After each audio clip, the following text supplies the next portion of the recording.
Hello and welcome back to Studio Session. I'm Katherine and thank you so much for tuning in for another episode. So, as I mentioned in our first episode, I'm going to be starting this podcast with an opening segment. And although Studio Session is primarily focused on music, something that I very strongly believe in is starting every day with some positivity. So I figured that I would also like to start this podcast with some positivity and give a shout out to some things that make my life a little bit better. So I'm going to be starting off with a weekly report. This is something I've seen on social media, specifically TikTok. And each letter in report stands for something. So R is reading, E is eating, P is playing, but I'll be taking that as the music I've been playing recently. O is obsessing, R is recommending, and T is treating. So let's jump right into it. For reading, I've been reading Little Women by Louisa May Alcott. Love this book so much. I really want to watch the movies, but I figured might as well start with the book. Such a cute story. Love it so far. For eating, I've been loving trail mix, salty and sweet. What could be better? Specifically, I would like to shout out the s'mores trail mix from Target. It's great. For playing, I've been listening to 1989 Taylor's version on repeat. So good. The vault tracks are amazing. Hopefully in more of our pop month or a month going forward, we can review this album. Obsessing, definitely. I've been obsessing over Christmas decorations. I've bought so many for my room. I always have a wintry candle lit in my room. Love it so much.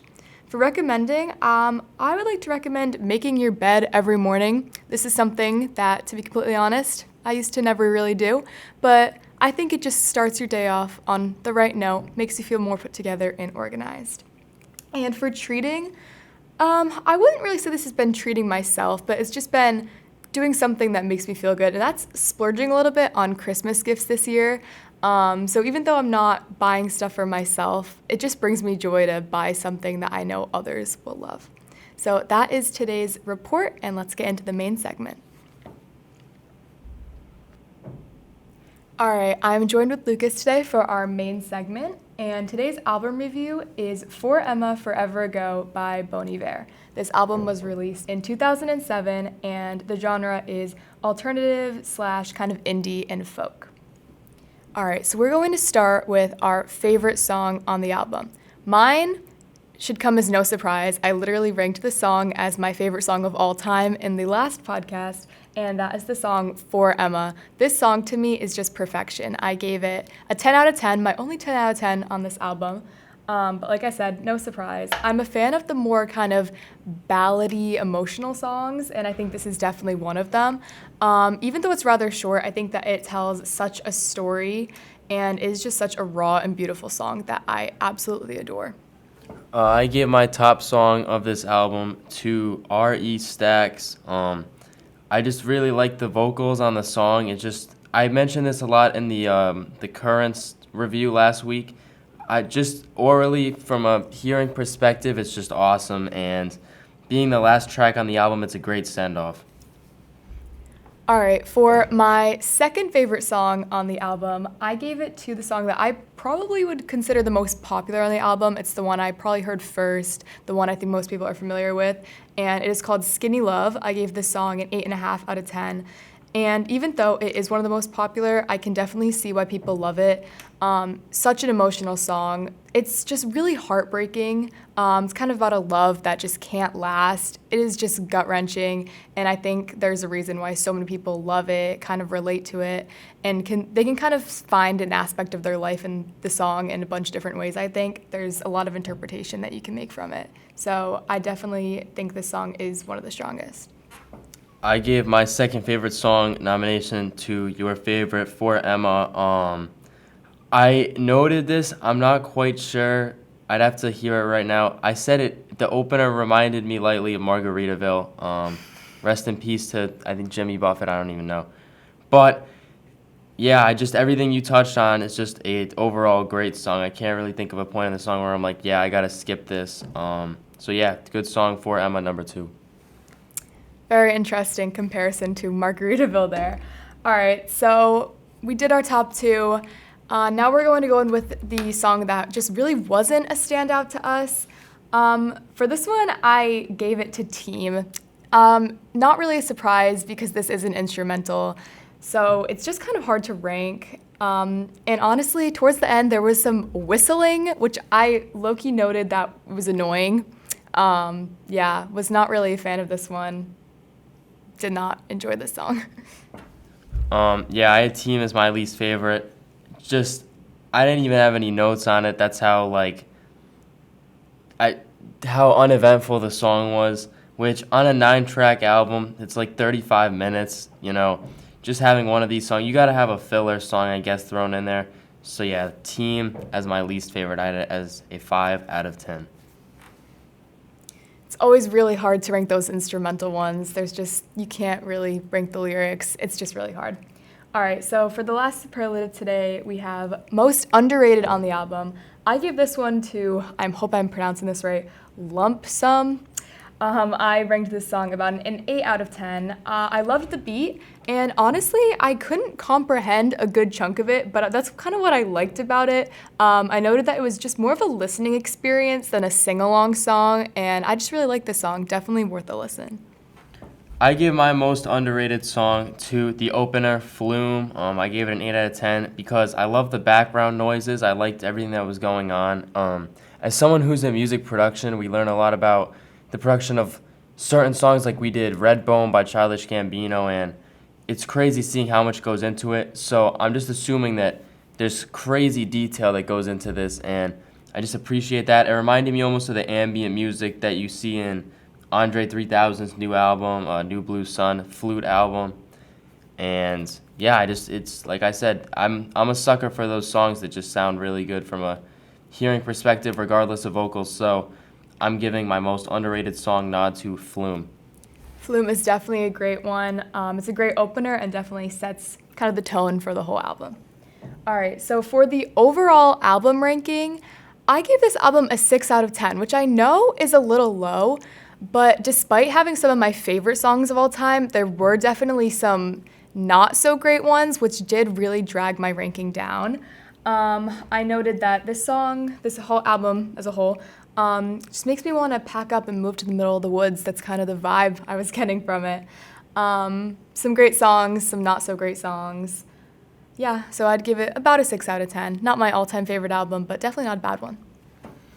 I gave it a 7 out of 10 because this is one of those albums where there's not really there is a story, but it's not like Currents where it all pieces together. I felt like it has the same theme, but just something about it wasn't fitting together. So I took the averages of my rankings, and 7 out of 10 is roughly what it was. If it was an album like, I don't know, Good Kid, Mad City, that's got like 9 out of 10 average songs, but if you look at the storytelling of the album, how it all comes together, that's a 10. So for this one, there was no such phenomenon, so 7 out of 10 is my rating for this album. All right, that is it for today's main segment, and let's get into our playlist essentials. All right, so for today's playlist essentials, the topic is going to be songs for the first snowfall of the year. It's the start of December. The snow is probably going to fall any day now. So these are some songs that I think just really capture the essence of the first snowfall of the season. We're going to be doing 3 today. So the first one I have, I really hope I'm pronouncing this right, Roslyn, I think it's Roslyn, and it's by St. Vincent and Bon Iver. And this song, I'm pretty sure, was featured in Twilight. So just for the reference, I've never seen Twilight, but that's just kind of the vibe. There's a peaceful, almost comforting vibe to this song, which just reminds me of like a quiet night where the snow is falling. This is just a really beautiful song that I think really captures the essence of the first fall of snow. For number 3 on my list of the first snow songs, I have She's Mine Part 2 by J. Cole. This is just a cozy song because it's a moment of vulnerability for Cole. It's not, when you think of J. Cole, you're thinking of a rapper, an aggressive guy. He's not that on this song. This song is commemorating the birth of his first child, and you can hear vocals from the child crying on the track, just like typical baby stuff, very, like, we're talking newborn at this point. On his album For Your Eyes Only, which is a soulful collection of coming to terms with his life and how he's going to be there for his kid as a father, like his dad wasn't there for him. And this song is just like it's the second to last song. It paves the way for the final track, For Your Eyes Only, which is like an 8-minute reflection track talking about being available for his daughter, and it's just a cozy song I recommend to listen. She's Mine, Part 2 by J. Cole. All right, the next song I have for this playlist essentials is Winter White Hymnal by Fleet Foxes. There's also a Pentatonix cover, but I think the Fleet Foxes OG version captures this vibe more. Obviously, the title, Winter White Hymnal, kind of hints at snow, but I just love this song. I think that's cool that the lyrics can be interpreted in a lot of different ways. There's a line where it says, turn the white snow red as strawberries, which kind of symbolizes like dying and blood, which is a little dark, but I think that it can be taken a lot of different ways. It could be almost like the loss of, yes, actual life, or just the loss of some kind of relationship, or just some kind of like grief, which I think it's just so cool how you can get so many different meanings from this song. The vocals are absolutely beautiful, and I think that obviously it has winter in the name, but it is just a very wintry song. Number 2 on my list, I have Chamber of Reflection by Mac DeMarco.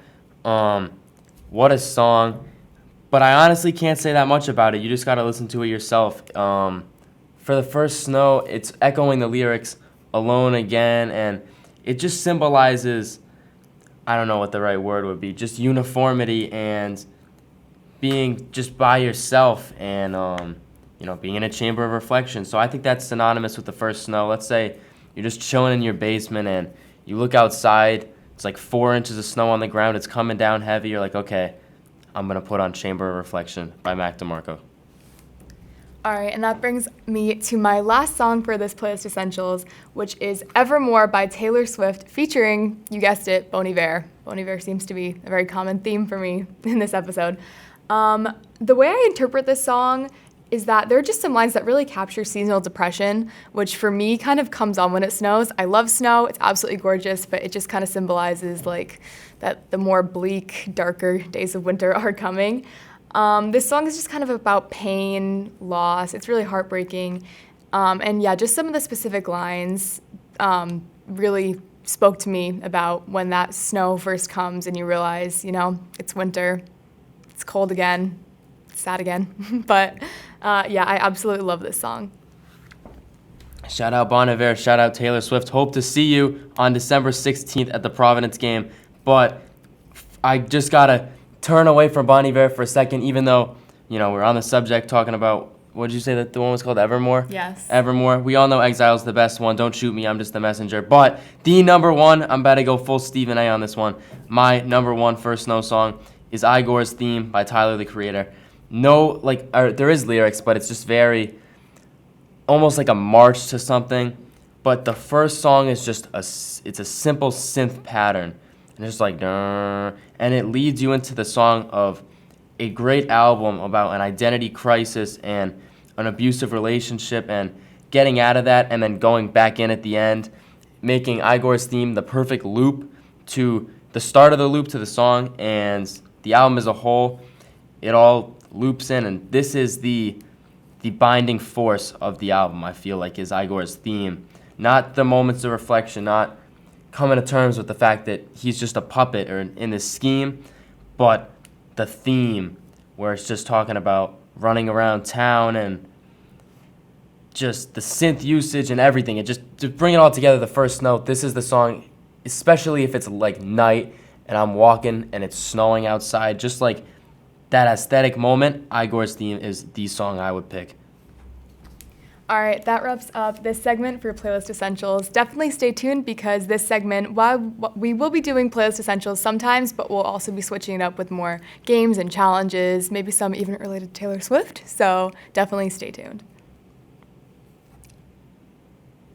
All right, so for our final segment, the wrap-up, for the new music, I think that I'm going to save the more of the album releases for our next segment this week, because that's kind of closer to Friday, which is when most albums drop. I would like to note a couple of new song releases that have been put out within the past couple of days, though. The first is that Taylor Swift released her song You're Losing Me on streaming services. For a while, this was only available, I think, on like a Target exclusive CD. Shout out to my sister if you're listening. I know you did own this and you were upset that this is now put on streaming services because made you feel less unique. But this is just a great song, and I'm glad that I can now listen to it on Apple Music and Spotify. Another new release within the past couple days was that Lana Del Rey covered Country Roads and released it, which was definitely not on my 2023 music bingo card, but it sounds great. So definitely stay tuned for our next episode where we'll be covering kind of the more album releases. All right, as for what's next, Lucas, do you want to announce the album we will be reviewing next episode? Sure. So as you guys know, it is alternative month this month. So we're going back 5 decades for a classic album. This is going to be a hoot and a holler. We have The Dark Side of the Moon by Pink Floyd, one of the most iconic albums of all time, one of the most iconic groups, musicians of all time.